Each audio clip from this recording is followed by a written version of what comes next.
என் அன்பு குழந்தையே, மாயை நிறைந்த உலகத்தில் தான் நீ வாழ்ந்து கொண்டிருக்கின்றாய். உன்னை சுற்றி நடக்கும் நிகழ்வுகளும் உனக்கு புரியவில்லை. உன்னுடைய வாழ்வில் சென்று கொண்டிருக்கும் பாதைகளும் உனக்கு புரியவில்லை. சில சமயம் தீர்க்கமான முடிவெடுத்து விடுகின்றாய். இனி இதைத்தான் நான் செய்ய போகின்றேன், இனி இப்படித்தான் நான் வாழப்போகின்றேன் என்று மிகவும் தீர்க்கமான முடிவை எடுத்து விடுகின்றாய். ஆனால் அடுத்த சில நொடிகளில் உன்னுடைய மனம் தளர்ந்து விடுகின்றது.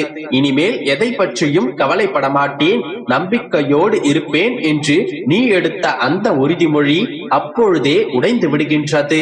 முதலில் உனக்கு எது நடக்கும், எது நடக்காது, எது உண்மை, எது பொய் என்ற தெளிவு வேண்டும். உன்னை சுற்றி இருக்கும் நால்வரும் 4 விதமாக கூறுகிறார்கள். அந்த நாளையும் நீ செவி கொடுத்து கேட்கின்றாய். ஆனால் இதில் எது உண்மை என்று தெரியாமல் குழம்பி தவிக்கின்றாய்.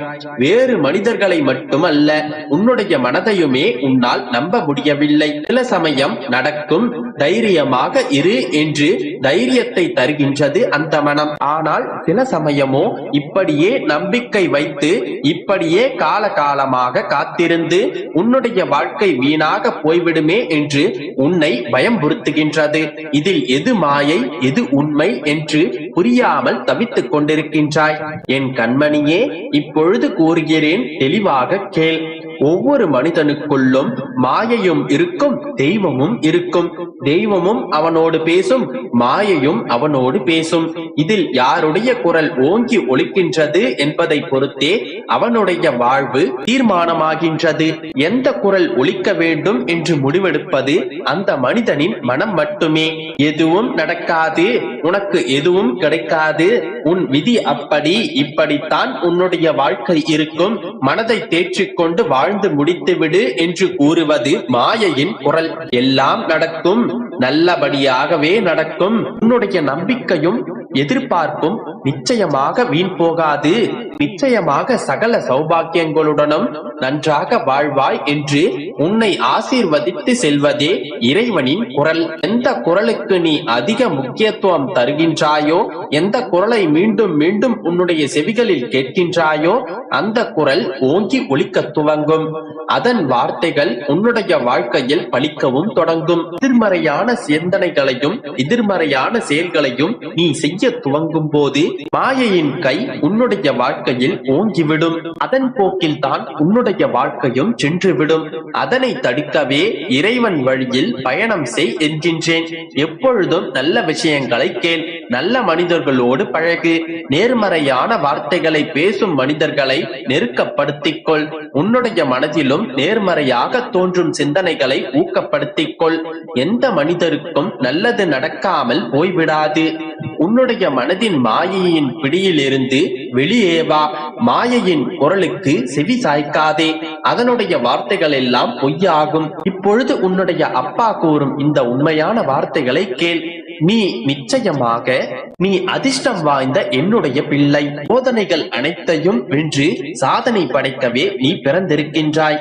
உனக்கான நல்ல நேரமும் காலமும் நெருங்கிக் கொண்டுதான் இருக்கின்றது. தன்னம்பிக்கையோடும் நேர்மறையான எண்ணங்களோடும் மனதைரியத்தோடும் இரு. நீ விரல் விட்டு எண்ணும் நாட்களில் உனக்கான நன்மைகள் காத்திருக்கின்றது. இது தெரியாமல் நீ புலம்பிக் கொண்டே இருக்கின்றாய். மாயையின் பக்கம் சென்று விடாதே மகளே. இறைவன் தான் உண்மை, இறைவன் தான் நிஜம். இறைவனின் சொல்படி நடந்து கொள். நடக்கும் என்று நீ உன்னுடைய மனதில் ஆழமாக சிந்தித்து செயல்பட்டால் அது நிச்சயமாக உன்னுடைய வாழ்க்கையில் நிறைவேறும். நடக்காது என்று நினைத்தால் யாராலும் அதை உன்னுடைய வாழ்க்கையில் நடத்தி வைக்க முடியாது. அதனால் நம்பிக்கையோடு போராடு. நிச்சயமாக நீ வெற்றி பெறுவாய். என் அன்பு குழந்தையே, உன்னுடைய வாழ்க்கையில் நீ பல நபர்களை கடந்து கொண்டிருக்கின்றாய். சில பேர் உன்னுடைய மனதிற்கு மகிழ்ச்சியான நிகழ்வுகளாய் இருப்பார்கள். சில பேர் உன்னுடைய மனதிற்கு மகிழ்ச்சியான நினைவுகளாக இருப்பார்கள். சில பேர் உன்னுடைய மனதிற்கு பாடங்களை புகட்டி அனுபவம் என்கின்ற நினைவை உனக்கு பரிசளித்திருப்பார்கள். சில பேர்களோ வலி ரணம் என்று எப்போதும் ஆறாத காயங்களை உனக்கு தந்திருப்பார்கள். ஒரு சிலரோ மறக்கவே முடியாத மரண வலியை உனக்கு பரிசாக கொடுத்திருப்பார்கள். உனக்கு எதிராக சதிகளை செய்வதற்கென்றே ஒரு கூட்டம் எப்போதும் தயாராக இருந்து கொண்டேதான் இருக்கும். அவர்கள் உன்னை காயப்படுத்தினார்கள், உனக்கு துரோகம் செய்தார்கள், உனக்கு கஷ்டங்களை கொடுத்து கொண்டிருக்கிறார்கள். இந்த சூழ்நிலையில் நீ தள்ளப்பட்டால் என்ன செய்ய வேண்டும் என்று தெரியுமா? சற்று அமைதியாக இருக்க வேண்டும். உன்மேல் படர்ந்திருக்கும் கர்மா என்கின்ற தூசியை அவர்கள் துடைத்து எடுத்துக் கொண்டிருக்கின்றார்கள். அந்த கர்மாவிலிருந்து யாரும் தப்புவதில்லை. எல்லோரும் அந்த மாதிரியான சூழ்நிலைகளை சந்தித்துதான் ஆக வேண்டும். உனக்கு துன்பத்தை ஏற்படுத்தும் ஒவ்வொருவரும் உன்னுடைய கர்மாவில் பங்கு போட்டுக் கொண்டிருக்கிறார்கள். நீ வடிக்கும் கண்ணீரில் உன்னுடைய கர்மா கரைந்து கொண்டிருக்கின்றது. உன்னுடைய கர்மாவை அவர்கள் தாமாக முன்வந்து தன் தலையில் போட்டு சுமந்து கொண்டிருக்கின்றார்கள்.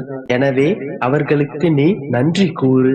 இது உனக்கு கர்மா காலம், கண்ணீர் காலம் என்றெல்லாம் புலம்ப தேவையில்லை. இது உனக்கு தலை தூக்கி தலை நிமிர்ந்து வாழ்வதற்கான ஒரு மகத்தான காலம். முன்பெல்லாம் எதற்கெடுத்தாலும் பயந்து விடுவாய், எதற்கெடுத்தாலும் கண்ணீரை சிந்தி விடுவாய். எப்போதும் ஒரு ஓரத்தில் அமர்ந்து கொண்டு அழுது கொண்டே இருப்பாய். எதையோ இழந்தது போன்று உன் முகத்தை வாட்டமாக வைத்துக் கொண்டிருப்பாய். ஆனால் இப்பொழுதோ எது வந்தாலும் அதை நேருக்கு நேர் சந்தித்து அதை துணிச்சலுடன் தாண்டிச் செல்லும் மனதை பெற்றுள்ளாய்.